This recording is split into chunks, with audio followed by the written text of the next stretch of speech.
muito bem, galerinha do nono ano manhã do Colégio Construir. Vamos lá. Hoje a gente vai falar sobre bactérias como combinado na semana passada, tá certo? Gente, bactérias são seres vivos, embora eles sejam um dos primeiros reinos que a gente estuda, né, que é o reino Monera. Isso não significa dizer que eles não sejam seres inteligentes e desenvolvidos, porque na verdade eles são, tá certo? O mecanismo de reprodução e de sobrevivência das bactérias é um mecanismo extremamente especializado, tá bom? Como a gente vai ver aqui em algumas características, tá bom? Então, o domínio bactéria, o reino das bactérias, o reino Monera, é composto pelas bactérias que a gente precisa entender algumas coisas a respeito delas. Por exemplo, bactérias são os seres unicelulares, ou seja, só tem uma célula, tá bom? E eles são procariontes, ou seja, o núcleo da célula não é separado. O conteúdo genético ele é misturado ao citoplasma, tá bom? Mas geralmente quando a gente fala em bactérias, as pessoas tendem a achar que bactérias são seres que só causam doença. Isso não é verdade, tá bom?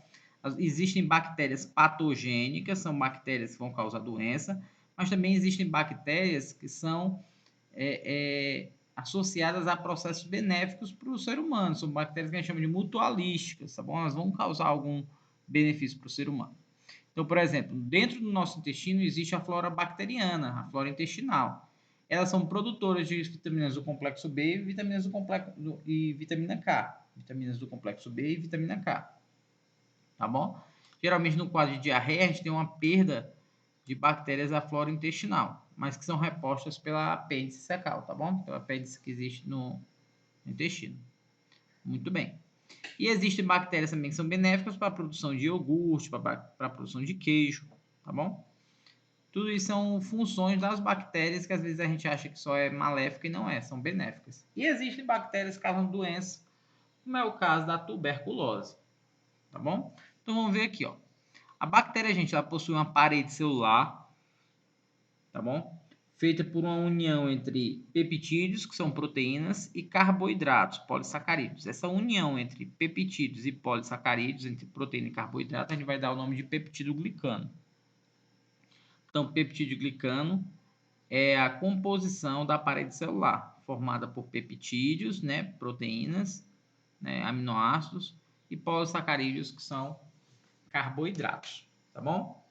Outra observação importante das bactérias é que além do DNA que existe nas bactérias, existe um DNA circular, um material genético circular, que a gente chama de plasmídio, tá bom? São moléculas bem pequenininhas de DNA, que a gente vai chamar de plasmídio. Esse plasmídio é importante porque ele é responsável por passar informações de uma bactéria para outra, tá bom? Muitas bactérias possuem flagelo para ajudar na locomoção. Para vocês terem uma ideia, um carro ele gira aí por volta de 3.000, 4.000 RPM. O flagelo ele gira por volta de 10.000 RPM, tá bom? Então o flagelo ele gira bem rápido, é um motorzinho que gira bem rápido. São esse flagelo aqui, parece uma cauda, tá bom? As bactérias podem se reproduzir por bipartição e também por conjugação. Daqui a pouco a gente vai ver isso através de um vídeo, tá certo? Muito bem. Existem alguns tipos de bactérias, gente, tá bom? As bactérias podem ser chamadas de cocos, quando nós temos formato esférico. Staphylococcus, Streptococcus. Ouviu cocos no final relacionado à bactéria, já sabe que é porque elas são esféricas. Tem os bacilos, lactobacilos, por exemplo, são bactérias presentes no leite. Por que são chamados de bacilos? Porque tem o formato de um bastão. Por isso são chamados de bacilos, tá bom? Tem outras que elas são curvas, são chamadas de vibrião. Então, por exemplo, o vibrião colérico provoca uma doença chamada de cólera. São chamados de vibriões porque tem o formato de uma vírgula, tá bom? E tem os espirilos, que tem esse nome porque eles são forma de uma espiral. Por isso são chamados espirilos. Então, vamos lá. Você já teve um bocado de nome aí, né?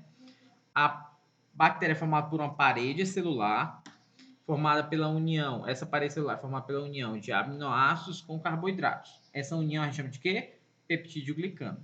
Pronto. Além do material genético, existe um material genético circular bem pequenininho, bem menor que o DNA, que são os plasmídios, responsáveis por causar resistência a antibióticos e passar a informação de uma bactéria para outra, tá bom? Muito bem. Além disso, as bactérias possuem flagelos que ajudam na locomoção, tá bom? Elas podem se reproduzir por bipartição ou por conjugação. As bactérias podem ser classificadas. As bactérias são chamadas de cocos quando são esféricos, bacilos quando têm o formato de um bastão, né? São retas. Vibrião quando elas parecem uma vírgula, são encurvadas. E espirídeos quando elas têm o formato de uma espiral. As bactérias elas podem formar colônia. O que é isso, professor? É quando ela forma uma grande quantidade de bactérias num local só. A gente vai chamar isso de colônia. Importante demais para a gente poder estudar algumas doenças. Forma colônias de bactérias. Ok? Muito bem.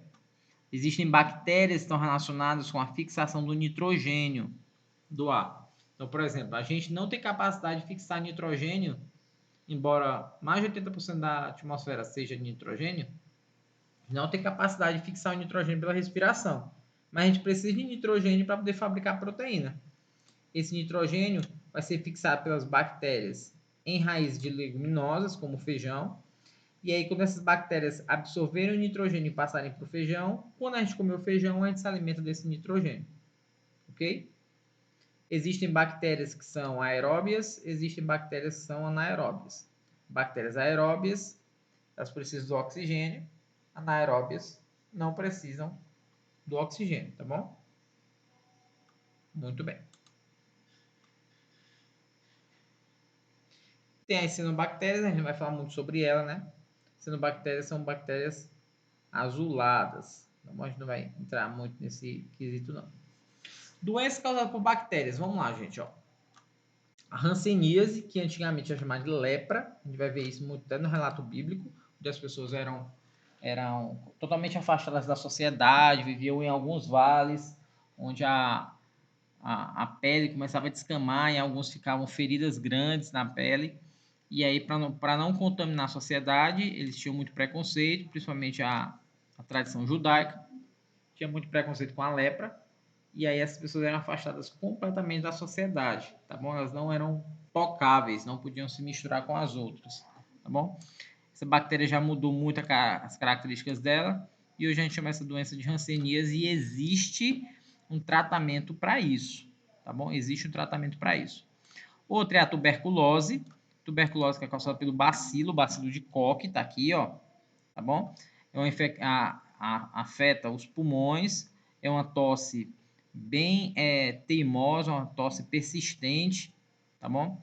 Geralmente a pessoa tem febre, tem fadiga, tá bom? E tem hemoptise é quando a pessoa vai tossir, na hora de escarrar, né? Vem expectoração com sangue, vem essa secreção com sangue, tá bom? Existe vacina, Mi? Existe, tá bom? Existe vacina para tuberculose. É a vacina BCG, é essa que talvez você já tenha tomado e fique com uma marquinha no braço, né? É um olhinho colocado debaixo dessa camada de tecido epitelial e aí lhe protege contra isso. É chamado de BCG, porque é chamado bacilo de Calmette-Guerin. Por isso que é BCG. Ok? Protege aí contra a tuberculose.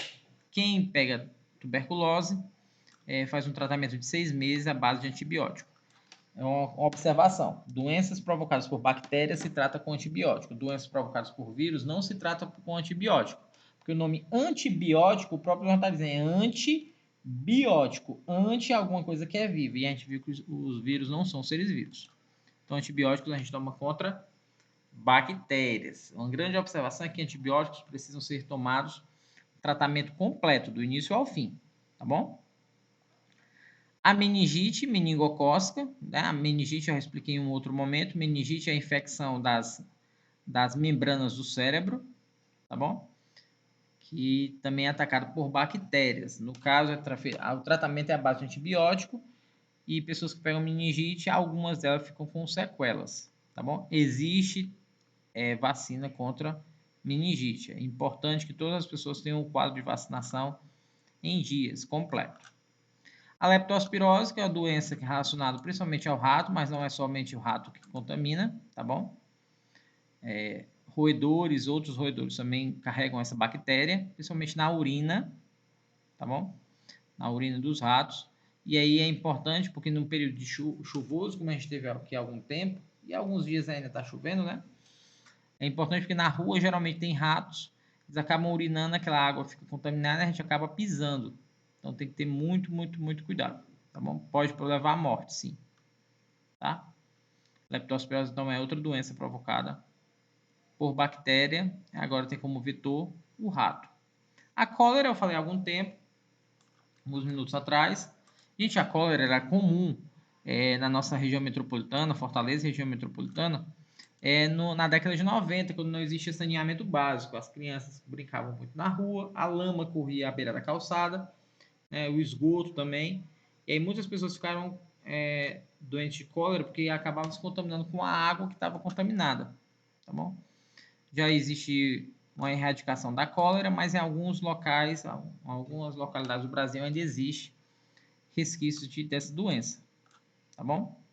Mas dava muita diarreia, muita dor abdominal, muita cólica, uma amarelidão enorme nas pessoas, uma fraqueza, ok? Então, cólera é outra doença provocada por bactéria. O tétano, que é conhecido, tá bom? Na verdade, o tétano, a bactéria do tétano, ela está presente no solo. E aí, objetos enferrujados em contato com esse solo que tem essa bactéria ficam contaminados também. E aí, quando a pessoa se corta, acaba ficando contaminado pelo tétano. Existe vacina também contra o tétano. É importante dizer isso, a questão da vacina. Existe vacina contra o tétano, tá bom? E é importante que, após um corte, seja colocada água oxigenada, porque a bactéria do tétano, que provoca o tétano, é uma bactéria anaeróbia. Ela não sobrevive na presença de oxigênio. Como a água oxigenada, ela acaba matando essa bactéria, tá bom? O botulismo, outra doença provocada por bactéria. Eu sei que são muitas, vamos aprender aí. Outra doença provocada por bactéria, tá bom? Principalmente em enlatados que estão amassados, essa bactéria tende a se proliferar e produz uma toxina chamada toxina botulínica, tá bom? E ela promove uma contração involuntária do músculo. Dessa bactéria que é tirado o botox. Por isso que você vê aí artistas que quando colocam botox, ficam tudo engessado o rosto, não consegue mais nem rir, porque o botox promove essa contração do músculo, estica o músculo para que a pessoa tenha essa aparência de rejuvenescimento. Ok? Então, lembrando sempre, nem todas as bactérias têm essa característica de produzir doença. Tem bactérias que não produzem doença, bactérias mutualísticas, tá bom? A gente vai ver aqui 2 vídeos bem interessantes falando sobre reprodução e sobre a importância das bactérias, tá bom? É importante que você assista e preste bastante atenção. As dúvidas a gente vai tirando aos poucos.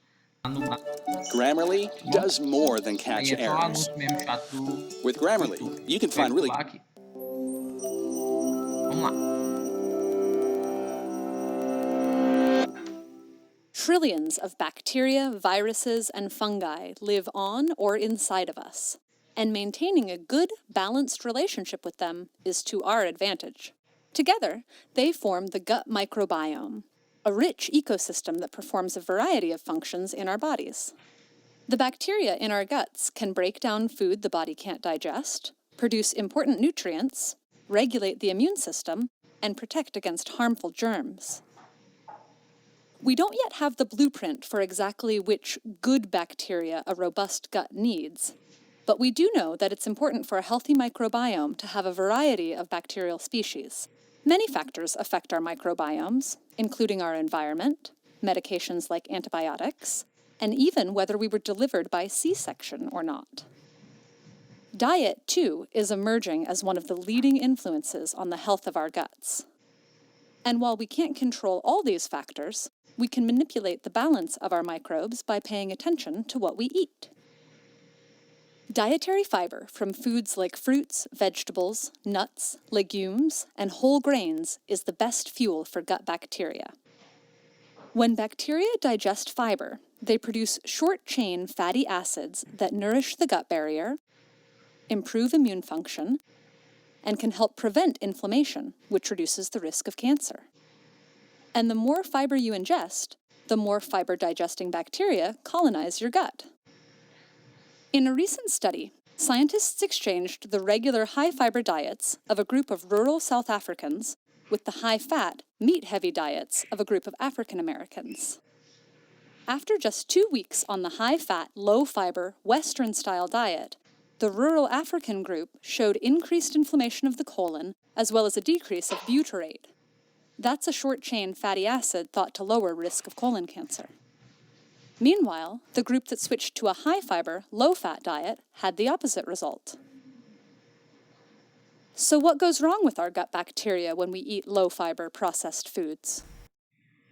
Lower fiber means less fuel for the gut bacteria, essentially starving them until they die off. This results in less diversity and hungry bacteria. In fact, some can even start to feed on the mucus lining. We also know that specific foods can affect gut bacteria. In one recent microbiome study, scientists found that fruits, vegetables, tea, coffee, red wine, and dark chocolate were correlated with increased bacterial diversity. These foods contain polyphenols, which are naturally occurring antioxidant compounds. On the other hand, foods high in dairy fat, like whole milk, and sugar-sweetened sodas were correlated with decreased diversity. How food is prepared also matters. Minimally processed, fresh foods generally have more fiber and provide better fuel. So lightly steamed, sautéed, or raw vegetables are typically more beneficial than fried dishes. There are also ways of preparing food that can actually introduce good bacteria, also known as probiotics, into your gut. Fermented foods are teeming with helpful probiotic bacteria, like lactobacillus and bifidobacteria. Originally used as a way of preserving foods before the invention of refrigeration, fermentation remains a traditional practice all over the world. Foods like kimchi, sauerkraut, tempeh, and kombucha provide variety and vitality to our diets. Yogurt is another fermented food that can introduce helpful bacteria into our guts. That doesn't necessarily mean that all yogurt is good for us, though. Brands with too much sugar and not enough bacteria may not actually help. These are just general guidelines. More research is needed before we fully understand exactly how any of these foods interact with our microbiomes. We see positive correlations, but the insides of our guts are difficult places to make direct observations. For instance, we don't currently know whether these foods are directly responsible for the changes in diversity, or if something more complicated is happening.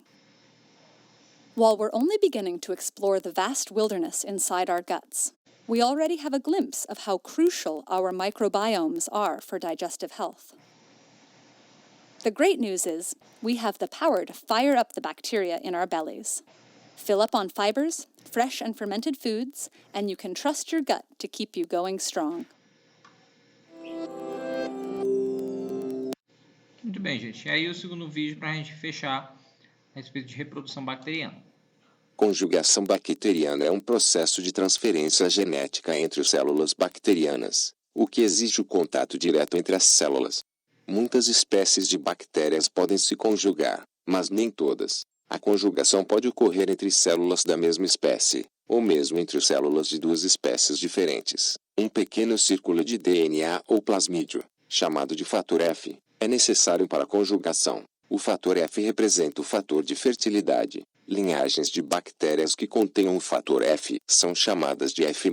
Aquelas sem o fator são chamadas F-. Uma célula F+, ou doadora, produz uma estrutura chamada pilos para se conectar com a outra, a célula receptora. Para iniciar a conjugação, o fator F é cortado numa região específica, chamada de origem de transferência, através de um conjunto de proteínas chamadas relaxossomos, que se associa com a cadeia que vai ser transferida, ou cadeia do tDNA.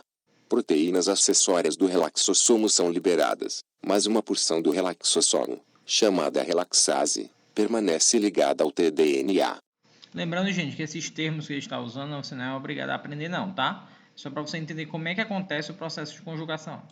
Este complexo tDNA relaxase é reconhecido por um fator de acoplamento, e é transferido para um exportador, um complexo presente nas células F+, adjacente ao pilos. O exportador bombeia o complexo tDNA relaxase na célula receptora. Uma vez que toda a molécula tDNA é transferida para a célula receptora, a relaxase une as extremidades da cadeia para produzir uma molécula de DNA circular. À medida que o tDNA é transferido para a célula receptora, ele se replica e se torna uma fita dupla. Na célula doadora, o DNA também se replica e se torna uma fita dupla. Na realidade, isso ocorre durante a transferência do tDNA para...